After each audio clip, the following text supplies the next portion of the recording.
Hola, bienvenidos a Perspectiva Mundial. Aquí Mariama Mejía y Caro Bejarano en una semana que se cierra de muchas noticias. Estados Unidos-Colombia. Claro, la firma primero del presidente Trump de lo que fue esta ley grande y hermosa que significa muchísimo para la población migrante, para aquellos hispanos que están en Estados Unidos y, por supuesto, también la crisis entre Colombia y Estados Unidos. Atravesamos tal vez por uno de los momentos más difíciles con la llamada, por primera vez en la historia de estas dos naciones, de embajador de los Estados Unidos, encargado de negocios, John McNamara, que está en este momento de viaje a Washington a presentarse ante el secretario de Estado.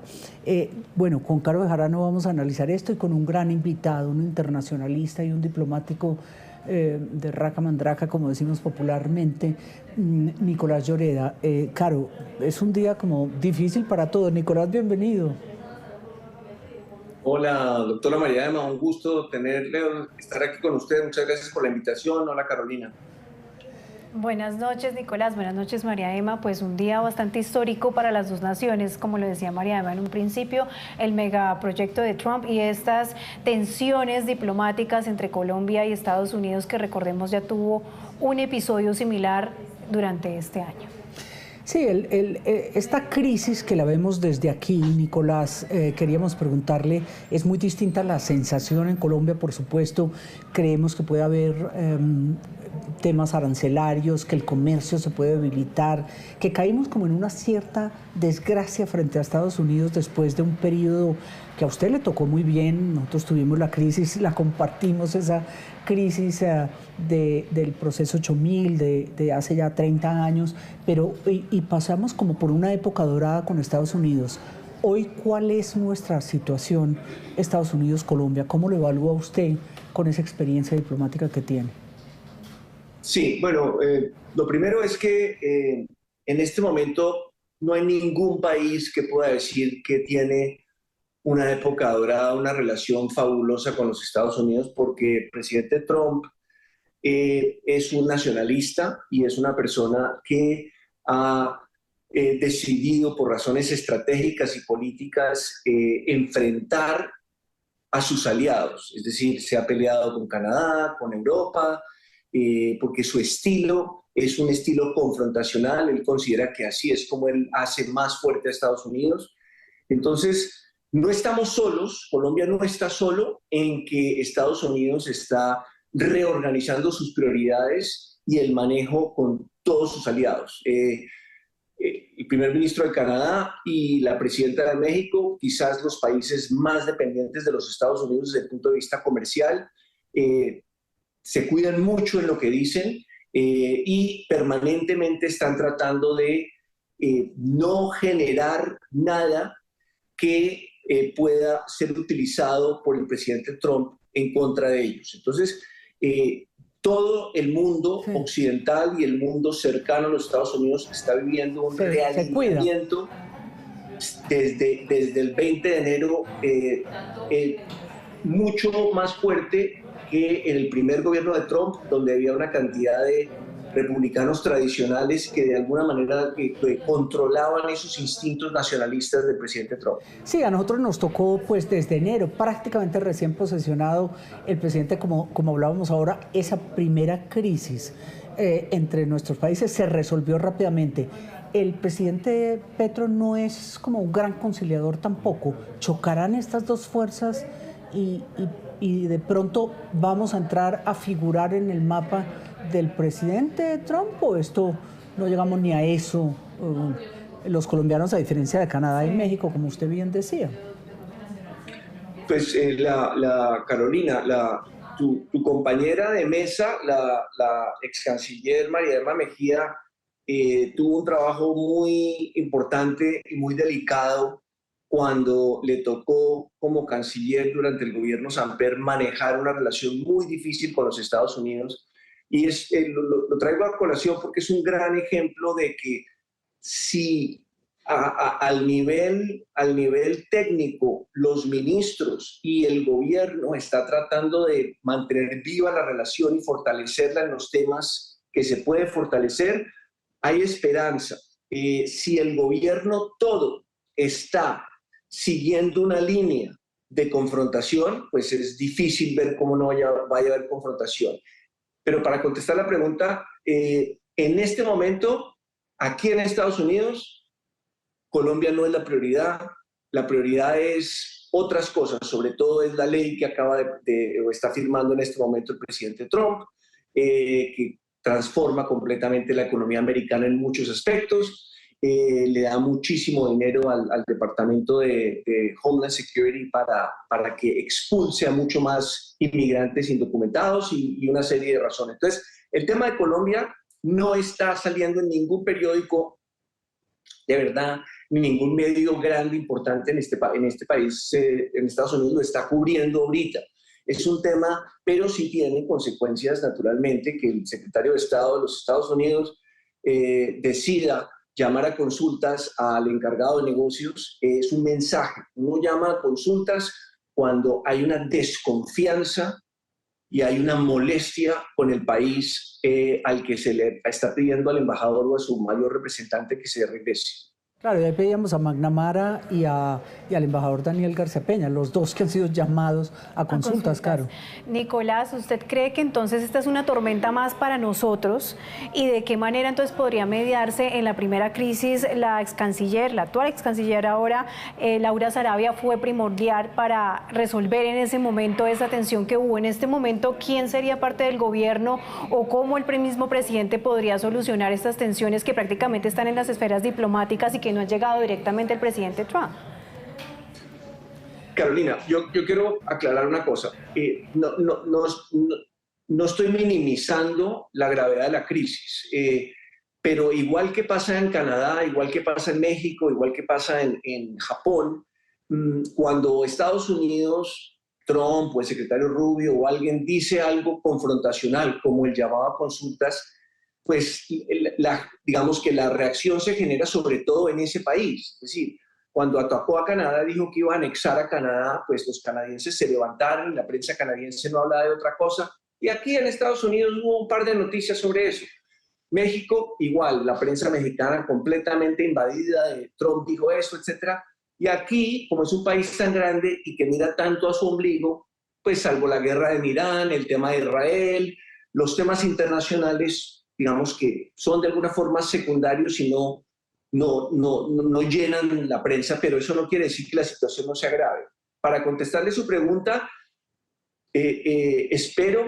esperamos todos que haya o el servicio diplomático mientras tanto, pero que el gobierno escoja algunos funcionarios competentes y con entrada en los Estados Unidos que tengan esa capacidad de tratar de mejorar lo que pueden ser malentendidos, porque estamos hablando de un mensaje por tweet y se interpreta de cierta forma, etcétera, a ver si se puede bajar el volumen de la confrontación. En este momento lo único que sabemos nosotros es la declaración del Departamento de Estado diciendo que llama a consultas al señor McNamara y dice que van a seguir manteniendo una relación con Colombia en los temas de seguridad y los temas estratégicos. Entonces, no están diciendo estamos quietos ahí y vamos a ver qué pasa. Pero de pronto los daños no estarán por medirse. Comenzaron con algunas de especulaciones de decir que van a quitar la visa de algunos funcionarios colombianos. También esto sí es especulación con el tema de los aranceles. Colombia está dentro de la base del 10% de los aranceles que Estados Unidos le pone a los países. Pero ¿cómo ve este panorama de las consecuencias que puede traer este enfrentamiento? Carolina, si nos olvidamos de este enfrentamiento, si nos olvidamos de eso, todos en Colombia estábamos pensando en la certificación que tiene que hacer el Departamento de Estado en septiembre a más tardar. Y yo creo que la sabiduría popular es que probablemente a Colombia lo van a desertificar porque el nivel de cultivos de coca sobrepasó todos los récords históricos. Y aunque ha habido al mismo tiempo grandes incautaciones de cocaína, pues digamos que hay más coca sembrada que azúcar, que muchos productos agrícolas en Colombia. Entonces, el Departamento de Estado, por ley, va a tener que reaccionar a esa cantidad de coca y a esa cantidad de cocaína que está entrando acá. Entonces, si nos olvidamos de esta discusión actual, tenemos un problema que se nos viene en mes y medio, y es el tema de la desertificación y hasta dónde va a llegar Estados Unidos. Tiene que hacerla, ¿no? Como usted dice, legalmente hay que hacerla. Yo quería preguntarle, hace unas horas firmó el presidente esta ley hermosa y bonita y significativa e importante, pero que afecta muchísimo a la migración, como usted bien lo decía. El presupuesto se triplica para ICE, esta agencia, y para todo lo que tiene que ver con temas de restringir y de acabar, construir prisiones y crecer más allá de la Florida o de California, la persecución a migrantes y deportarlos.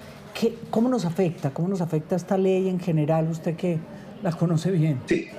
A ver, varias cosas. Primero, hay una directriz de la Casa Blanca desde que comenzó el gobierno Trump en incrementar el número de arrestos de personas indocumentadas. Creo que el Washington Post tenía una descripción por país, según la cual va mostrando por cada país cómo han subido los números de arrestos. Digamos que en los últimos 8 años más o menos estaban arrestando como a 1.000 colombianos por mes, ahora están en 3.000. Es decir, ya han triplicado el número de arrestos de personas indocumentadas por países, en muchos casos más, con la intención de deportarlos. Los gobiernos anteriores, el gobierno de Obama, el gobierno de Biden, sobre todo deportaban a personas que habían cometido delitos o estaban o condenados o por lo menos acusados de haber cometido delitos acá. Sí. Hoy en día, lo que muestran las cifras del Departamento de Homeland Security es que más de la mitad de las personas arrestadas son indocumentados que no tienen ninguna acusación criminal ni ninguna condena. Entonces, exacto, que eso es lo más grave, ¿no? Que no, entonces ya, no se ve. Sí, qué pena, te interrumpo con una cosa. Justamente entonces mezclando estos dos temas, tanto la tensión diplomática, lo que significa Colombia para Estados Unidos, esta ley que de alguna manera o mucha involucra a los inmigrantes, ¿cree que tal vez los colombianos estamos siendo foco de atención para el gobierno estadounidense en diferentes aristas? Y los latinoamericanos, de alguna forma, porque nos afecta. Yo creo que ¿no? todos mucho más, el número de mexicanos es muchísimo más alto aquí en Washington, el número de salvadoreños es alto. Acuérdese que viene el problema adicional que gobiernos anteriores le habían dado un permiso para quedarse a personas que venían acá indocumentadas, pero de países que Estados Unidos consideraba que estaban en crisis. Por ejemplo, Venezuela, que había más de 300.000 personas venezolanas que se podían quedar, podían sacar un Social Security, es una seguridad social, y podían trabajar legalmente debido a la situación de Venezuela. Eso lo terminó Trump. Entonces hay por lo menos 300.000 personas venezolanas que tienen que salir de los Estados Unidos, y eso está pasando en todos los grupos de inmigrantes indocumentados. Les están llegando cartas del gobierno americano diciendo: la protección que usted tenía ya se terminó, usted tiene 30 días para salir del país. Eso no es solo Colombia, eso está pasando con todos los inmigrantes indocumentados. ¿Y usted cree que al que se queda en los Estados Unidos, cómo le va a afectar esta ley a ese migrante que está pagando sus impuestos, que tiene que enviar remesas, que también, bueno, un 1%, pero igual es un peso fuerte? ¿Qué le va a pasar al que se queda en Medicare, en la postal, dijéramos, en el sello postal para reclamar alimentos?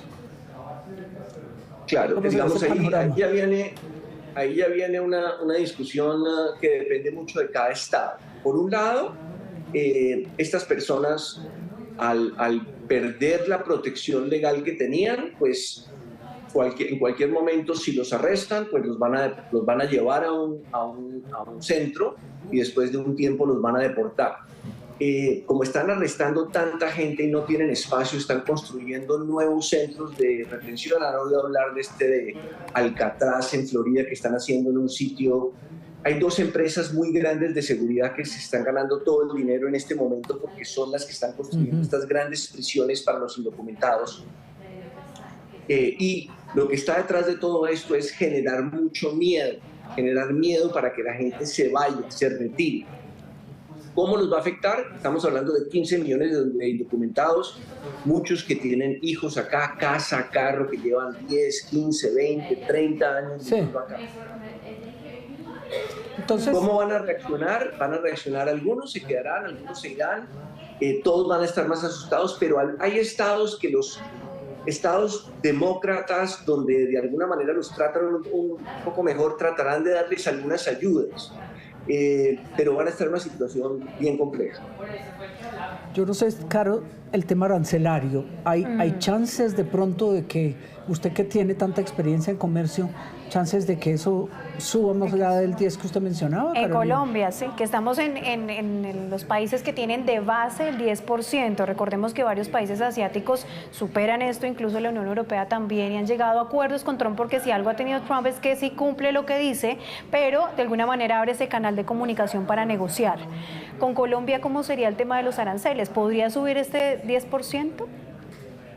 A ver, legalmente no debería haber ninguna subida de aranceles porque tenemos un tratado de libre comercio que fija los aranceles. Entonces lo que Trump está haciendo es que está desconociendo el tratado que firmó el presidente Obama con Colombia, está desconociendo ese tratado y cobrando unos aranceles en violación de ese tratado, y es perfectamente posible que decida subirlos más.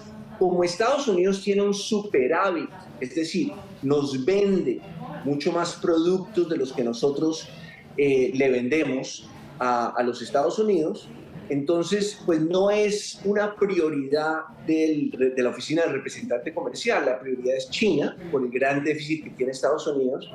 Era Canadá, porque Canadá tenía un ligero superávit, pero sobre todo Trump empieza con esta teoría económica que él tiene de los años 60, que está completamente revaluada, pero es en la que él cree.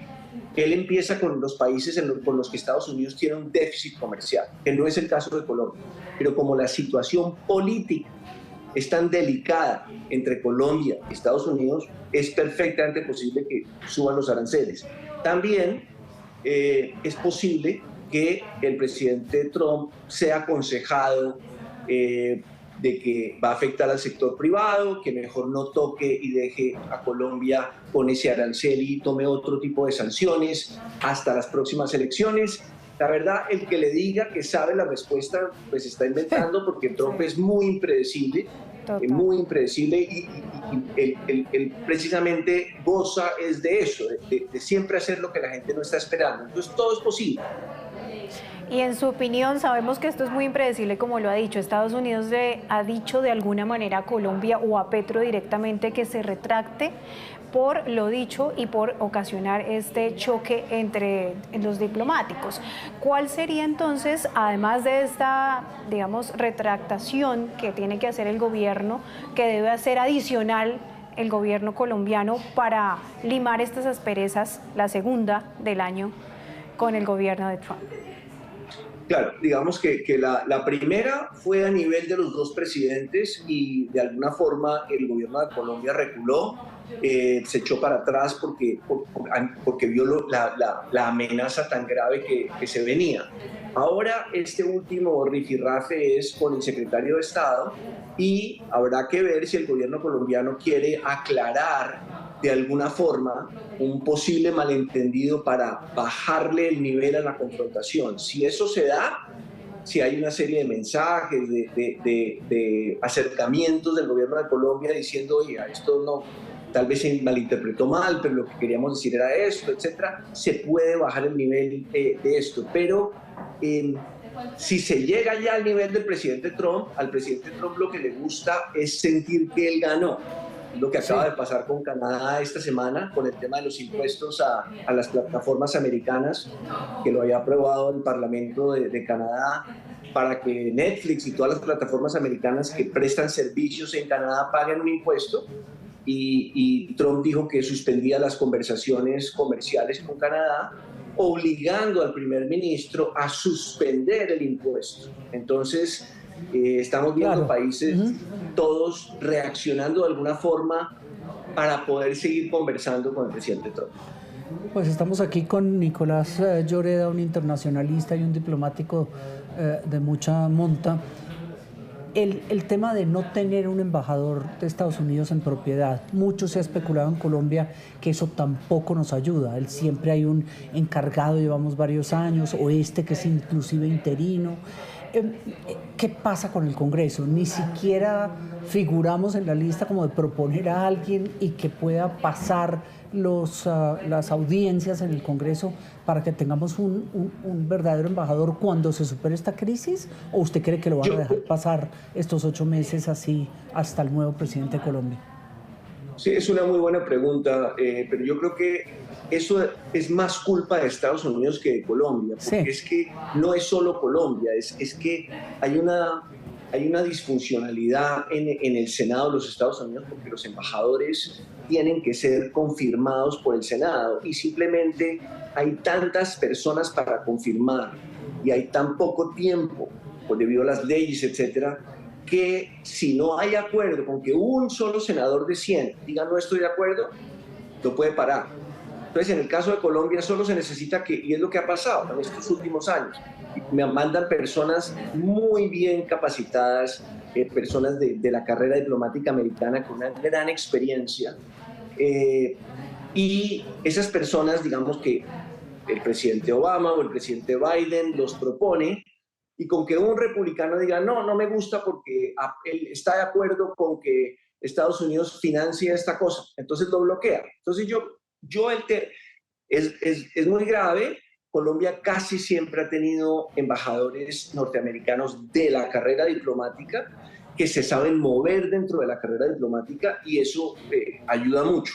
Tener un embajador es importante, tener un embajador de Colombia acá, que se mueva, que esté hablando con el Congreso, que esté aclarando, que esté empujando, que esté visitando las comunidades, tratando de llevar inversionistas a Colombia. Es muy importante. No tenerlo, claro que no ayuda.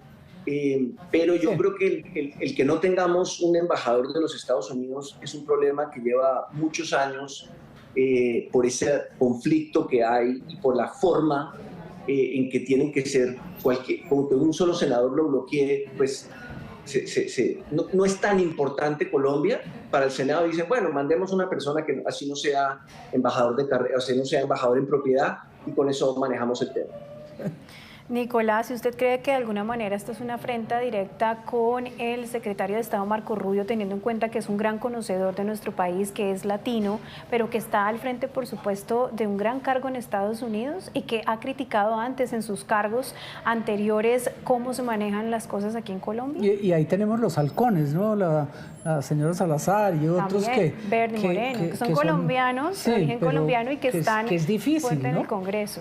Porque están muy en contra. Sí, yo creo que sí, totalmente de acuerdo con ustedes. Yo creo que el secretario Rubio, primero que todo, el secretario Rubio no tiene tampoco mucho tiempo para dedicarle a Colombia, porque no solo es el secretario de Estado, sino además está también de jefe de Seguridad Nacional de la Casa Blanca, que es muy contradictorio. Casi nunca, eso yo creo que nunca ha pasado, porque el jefe de Seguridad Nacional de la Casa Blanca es el funcionario que tiene que poner de acuerdo al secretario de Estado, al secretario de Defensa, al jefe de la CIA, a todos los que tienen una jurisdicción internacional y llevarle eso al presidente. Entonces, de alguna forma, el secretario Rubio ahora está con dos sombreros que es difícil que los tenga una misma persona.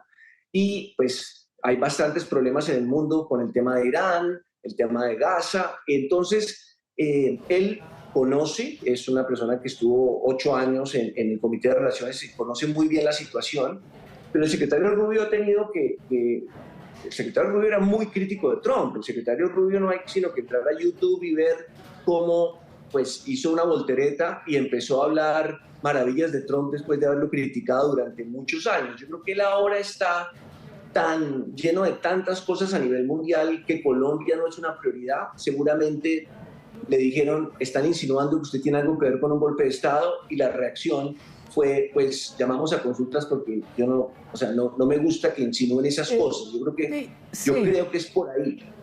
¿Qué va a pasar? Ustedes bien lo dicen, hay una cantidad de personas en la Florida, sobre todo, muy críticas del gobierno Petro, que tienen influencia sobre el Departamento de Estado y sobre la Casa Blanca.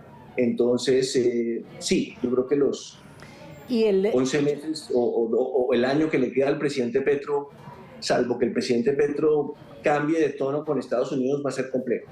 Sí, y además uno como que ve como esa se ha desmembrado todo lo que era la ayuda, el apoyo, la presencia de la DEA, la CIA, el apoyo militar, inteligencia, dijéramos, armamento. Era un tema muy grueso el que tenía Estados Unidos con Colombia, y se ha venido como debilitando. Ya no es esa relación de hermandad, dijéramos, que teníamos, y de una cooperación extraordinaria, la segunda del mundo, creo, después de Egipto. Bueno, ahora todo el escenario ha cambiado con el tema de defensa. ¿Esto usted lo ve así? ¿Se ha debilitado la participación de Estados Unidos en Colombia? Sí, yo creo que hay dos cosas que hay que tener en cuenta. Primero, en Estados Unidos pasó algo, y es que apareció el fentanil de la China que viene a través de México.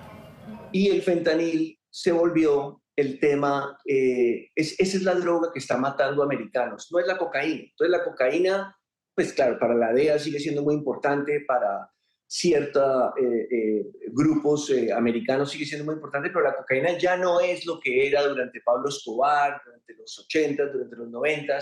La cocaína es una droga más, y el fentanil es lo más grave que está pasando. El fentanil sí está matando a americanos todos los días acá. Entonces, de alguna forma, eso le baja un poquito la importancia al tema de seguridad en Colombia. Pero sigue siendo importante la cocaína también y todo. Y lo otro que es muy importante es que el gobierno del presidente Petro ha sacado pues al 35 o 40% de los militares, a todos los generales, a la mayoría de los coroneles. Entonces, las relaciones que ha tenido Estados Unidos con las fuerzas militares de Colombia durante los últimos 30 años, pues están de alguna forma afectadas porque se están yendo todos los militares con los que Estados Unidos tenía una relación. Pues lo grave es que eso es cierto, ¿no? Se ha desmantelado también de nuestra parte lo que era aquellos que eran amigos y que se formaron toda una carrera militar, y ya hoy no están en la cúpula. Entonces no hay pares que se conozcan siquiera. Esta ley que firmaron, bueno, yo creo que es una buena semana para Trump. Esta ley que firmaron hace unas horas. Una victoria para Trump. Una victoria. Afecta también los recursos de cooperación a Colombia, los recursos militares, ¿cierto? ¿De alguna manera? ¿Cómo lo ve usted, Nicolás? A ver, la ley es una ley política. Entonces, digamos que es una ley que transforma la economía americana porque genera un déficit creo que el déficit más alto de la historia de los Estados Unidos lo está generando esta ley. Básicamente está acabando con una cantidad de servicios que afectan sobre todo a la gente más pobre, y está redireccionando todo hacia qué es lo que va a pasar. Digamos, con esta ley la gente va a empezar a pagar muchísimo menos impuestos acá, y eso va a generar un gran consumo, un gran gasto, que es lo que Trump quiere para que la economía, que está muy sólida y creciendo bien, crezca mucho más.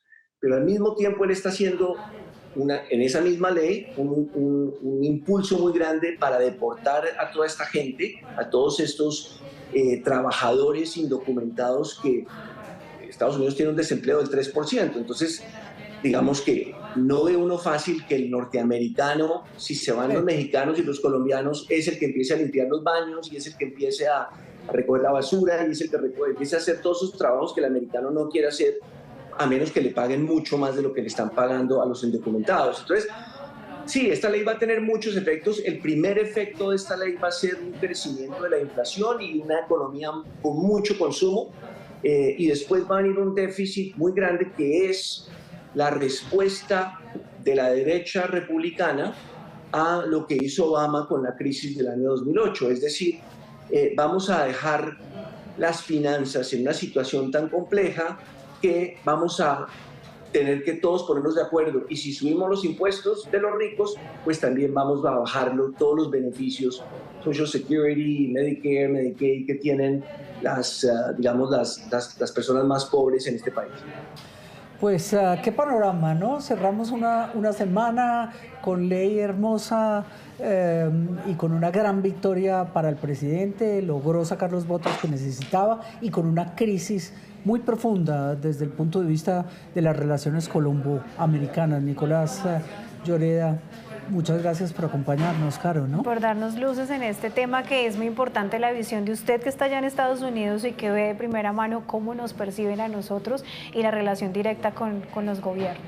Mire, ¿y usted se va a celebrar ya mismo su 4 de julio? Echando... No, ahorita empiezan los fuegos artificiales, pero todavía está de día, hay que esperar a que baje el sol. Claro, que allá es un poco más tarde. Pues muchas gracias, Nicolás Lloreda, por acompañarnos aquí en Perspectiva Mundial. Bueno, que estén muy bien, muchas gracias. Gracias a ustedes. Bueno, claro, aquí terminamos esta semana tan dura y los esperamos en 8 días, ¿no? En 8 días nos vemos. Sí.